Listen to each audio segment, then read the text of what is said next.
Graça e paz, amados irmãos, que Deus abençoe a vida de cada um de vocês. Queridos, muitas vezes nós fazemos coisas, fazemos planos, colocando a confiança em conhecimento, em investimento, em tendências. Fazemos projetos ou planos e confiamos que vai dar certo. Mas a nossa confiança nas coisas e nas pessoas já foram algumas vezes quebradas. Nós sabemos que as pessoas falham, nós falhamos, mas para as coisas que não dependem das pessoas e sim de Deus, a nossa confiança em Deus é correta? E a confiança de Deus em nós? Nós sabemos que confiança gera fidelidade. Confiança provoca sinceridade. Fidelidade e sinceridade aos princípios. Sinceridade e fidelidade aos valores. Fidelidade e sinceridade ao que nós acreditamos e vivemos. O tema de hoje é fidelidade. O texto, vamos utilizar Hebreus, capítulo 10, 19 a 23. E a palavra de Deus diz assim: Portanto, irmãos, temos plena confiança para entrar no Santo dos Santos pelo sangue de Jesus, por um novo caminho que Ele nos abriu por meio do véu, isto é, do seu corpo. Temos, pois, um grande sacerdote sobre a casa de Deus. Sendo assim, aproximemo-nos de Deus com um coração sincero e com plena convicção de fé, tendo os corações aspergidos para nos purificar de uma consciência culpada e tendo nossos corpos lavados com água pura. Apeguemo-nos com firmeza à esperança que professamos, pois aquele que prometeu é fiel. Sintetizando ou resumindo, todo o texto deve ter, primeiro, a confiança de entrar na presença de Deus. Segundo, o véu simbolizando o corpo de Jesus sob o aspecto do sofrimento. Terceiro, reconciliação com Deus através de Cristo. E quarto, condições para se aproximar de Deus. Primeiro, plena confiança de entrar no Santo dos Santos.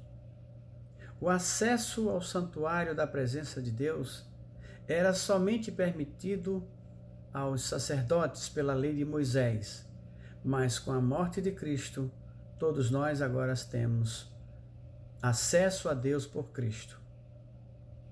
O tabernáculo de Deus era composto de dois lugares, o Santo Lugar e o Santo dos Santos. No Santo Lugar ficavam as partes visíveis, o pão, o altar de incenso e o candelabro. No Santo dos Santos ficava exclusivamente a Arca da Aliança. Essa arca era considerada o símbolo máximo da presença de Deus. Somente os sacerdotes, ou os sumos sacerdotes, eram autorizados a entrar no Santo dos Santos, ou como preferir, na presença de Deus. Antes da vinda de Cristo, eram sacrificados animais para fazer a expiação dos pecados, mas essa expiação não era completa. Com a morte de Cristo, essa expiação, através do sacerdote perfeito, Cristo, foi alcançada uma perfeição e expiou o pecado de uma vez para sempre. Por meio do véu, quando Jesus morreu, o véu que separava o santo lugar e o Santo dos Santos foi rasgado e abriu um caminho para todos nós à presença de Deus. Temos sim um grande sacerdote sobre a casa de Deus. Esse sacerdote é Cristo. Nele, por ele e por causa dele, agora falamos com Deus. e 4 condições de se aproximar de Deus. Querido, para termos condições de se aproximar de Deus, devemos ter um coração sincero, plena convicção da fé, corações aspergidos e corpos lavados com água pura. Acredito, meus queridos irmãos, que esses 4 tópicos, com suas divisões, daria condições de fazer centenas de mensagens, mas como vamos falar sobre fidelidade, vamos falar um pouco sobre as condições de se aproximar de Deus. Os tópicos anteriores não deixarão de ser comentados, porque eles informam e se entrelaçam como condições que permitiriam a afirmação do texto, quando se diz: apeguemo-nos com firmeza à esperança que professamos, pois aquele que prometeu é fiel. Nós estamos sempre repetindo a fidelidade de Deus para os nossos ouvidos, como se quiséssemos ter a certeza de que Ele cumprirá todas as suas promessas. Nós sempre estamos repetindo a fidelidade de Deus para os nossos corações, como se quiséssemos ter a certeza de que Ele vai cumprir a sua palavra. Nós sempre vemos na Bíblia textos que nos afirmam a fidelidade de Deus. Então, queridos, vamos situar Deus na nossa vida e vamos situar as nossas vidas em Deus. A quem Deus é fiel? A mentirosos? A ladrões? A adúlteros? Aos homicidas? Deus é fiel aos beberrões, aos preguiçosos, aos comerciantes da palavra, aos agentes secretos de Cristo, a quem Deus é fiel. Vivemos pecando e repetindo: Deus é fiel. Corremos da nossa responsabilidade de pregar a palavra e viver essa palavra, e vivemos repetindo: Deus é fiel. Estamos sempre ocupados, sem santificação, sem conhecimento, sem proteção, sem comunhão. E quando o vendaval, as tempestades de problemas chegam, nós gritamos: Deus é fiel. O que é que Paulo diz que nós devemos ter porque Deus é fiel? Um coração sincero, fidelidade, uma lealdade e uma dedicação a Deus no íntimo de cada um de nós. O que Deus fez para nós? Enviou o seu próprio Filho à semelhança do homem pecador, como oferta pelo nosso pecado, para que as exigências dos sacrifícios, as exigências da lei, fossem plenamente cumpridas em nós, para que não vivesse mais segundo a carne, mas segundo o Espírito. Então, queridos, devemos ter um coração sincero a Deus. B. Plena convicção da fé. Uma fé sem dúvidas, uma fé que não hesita em confiar e seguir a Jesus. Queridos, por quem nós temos acesso a Deus? Por Cristo.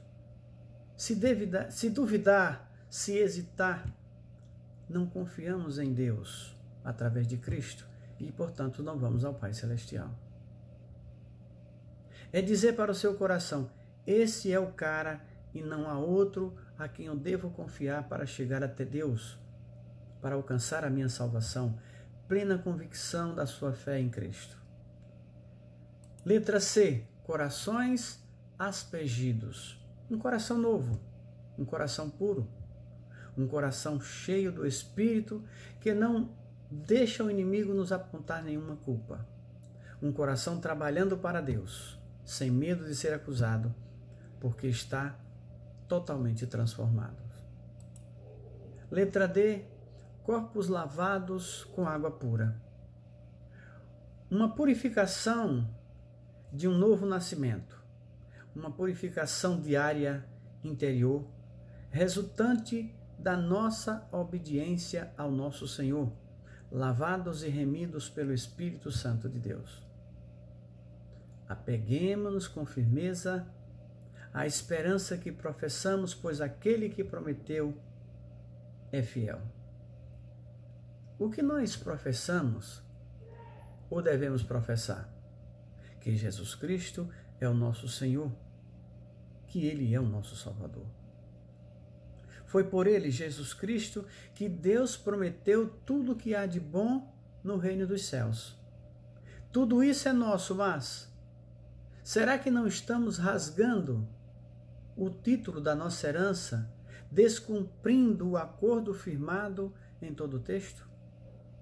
Será que nós não estamos rasgando o nosso acordo com Deus, fazendo diferente do que o texto diz? Muitas vezes pecamos e procuramos em outra pessoa a culpa dos nossos pecados.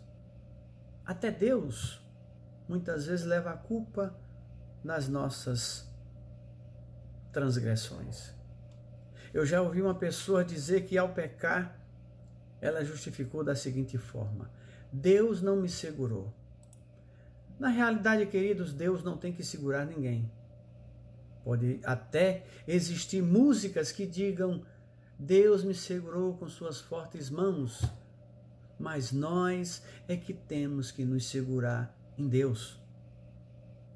Se nós abrirmos as nossas mãos para agarrar o pecado, nós nos soltamos de Deus. Se nós abrirmos as nossas mãos para agarrar o pecado, expulsamos Deus das nossas vidas, expulsamos Deus da nossa presença. A culpa é nossa e não do Pai Celestial.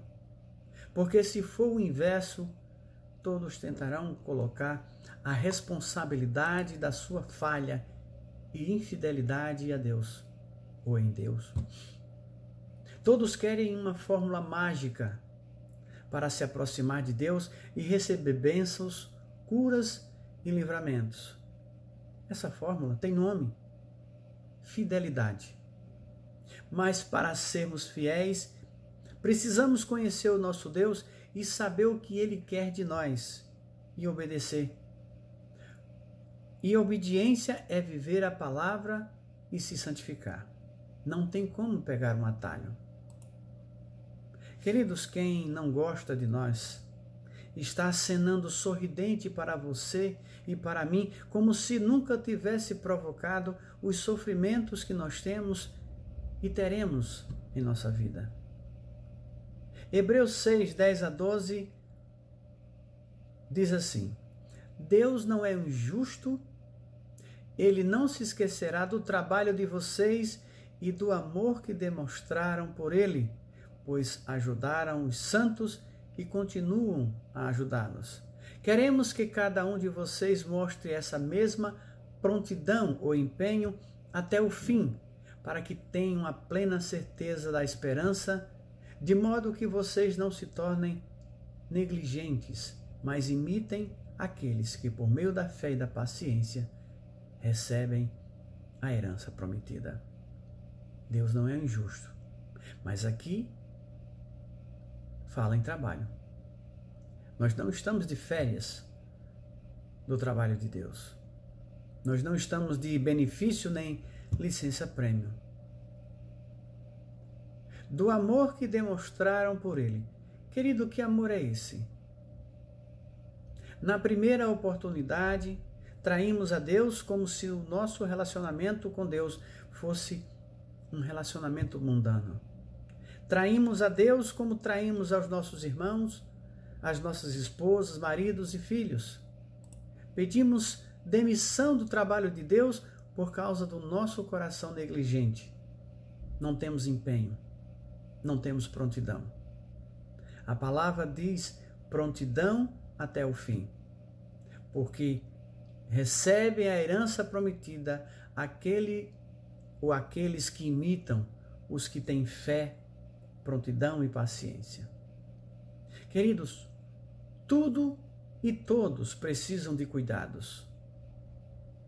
Tudo e todos precisam de proteção para não serem destruídos. Como é que um portão de ferro é protegido contra a ferrugem? Como é que um portão de madeira é protegido dos cupins e do mofo? Como é que nós nos protegemos do pecado e do inimigo? como é que nós não enfraquecemos a nossa fé, a nossa certeza? Como é que não ficaremos iludidos com as alegrias e as diversões do mundo? Essas perguntas sobre portões de madeira, de ferro, são ilustrações que indicam que somente com cuidados e proteção poderemos manter inteiro ou inteiros esses materiais. As outras perguntas indicam como manter inteira a nossa fé, a nossa lealdade para com Deus. Se nós soubermos como trabalhar os nossos dias, em dias cheios de sabedoria, alegria e fé, devemos aplicar esse conhecimento para proteger tudo aquilo que não queremos que sejam destruídos. Estamos aqui para ganhar vidas e para ganhar também a nossa vida. Isso não é fácil. Lutamos todos os dias para ficarmos unidos a quem nós amamos, e isso também não é fácil. Lutamos todos os dias para fugir de problemas, confusões e intrigas, e isso não é fácil. Para fazer a coisa certa, precisamos lutar porque acreditamos ser a maneira correta de vencer. Empenho até o fim para que tenham plena certeza da vitória.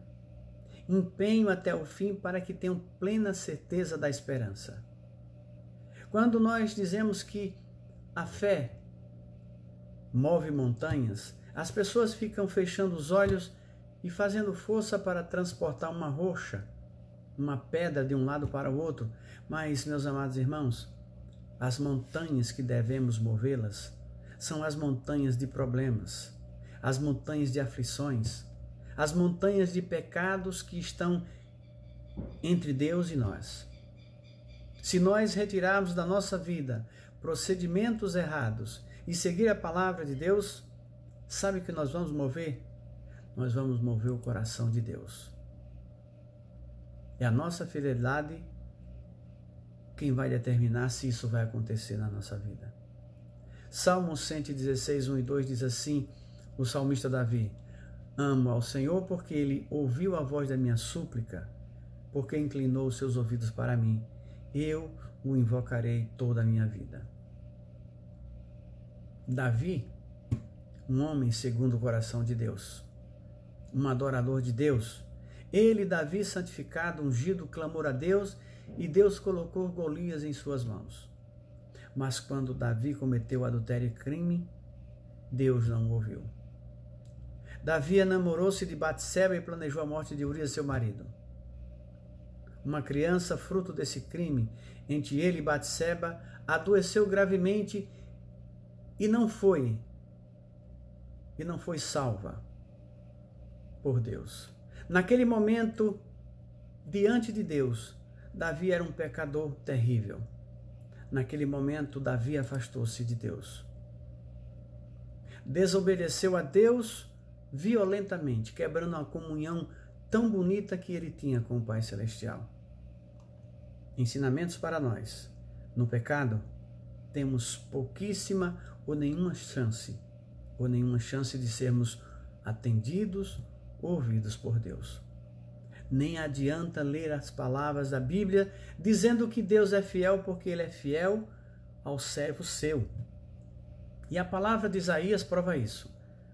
Isaías 38, do versículo 1 em diante. O rei Ezequias esteve doente e recebeu a notícia do profeta da parte de Deus. Põe em ordem a tua casa, porque tu vais morrer, não te escapará dessa enfermidade. Então o rei Ezequias voltou-se para a parede e pôs a orar ao Senhor. E disse: Senhor, lembrai-vos de que tenho andado diante de vós com lealdade, de todo o coração, segundo a tua vontade. E chorava abundantemente. E Deus mandou Isaías dar outro recado. Volta e dá esse recado ao meu servo. Ouvi a tua oração e vi as tuas lágrimas. Prolongarei a tua vida por 15 anos. Queridos, a oração é super importante. Mas não foi apenas a oração e as lágrimas que fizeram Deus atender o pedido do rei Ezequias. Vejam o que o rei diz: tenho andado diante de vós com lealdade, de todo o coração, segundo a tua vontade. O rei estava dizendo a verdade. Lealdade, eis o segredo para se alcançar graça diante aos olhos de Deus. Fidelidade, eis o segredo para receber favores do Pai Celestial. Andando com fidelidade diante de Deus, poderemos ouvir de Deus essas frases: ouvi tua prece, e como tu és fiel a mim, eu vou te atender. Ouvi o teu clamor, e como tu me obedeces, eu vou conceder essa graça. A fidelidade do homem provoca a fidelidade de Deus. A obediência do homem torna a palavra de Deus verdadeira em sua vida.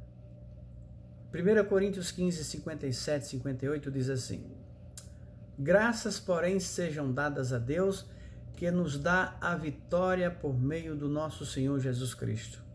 Portanto, meus amados irmãos, mantenham-se firmes e inabaláveis, aplicando-vos cada vez mais à obra do Senhor.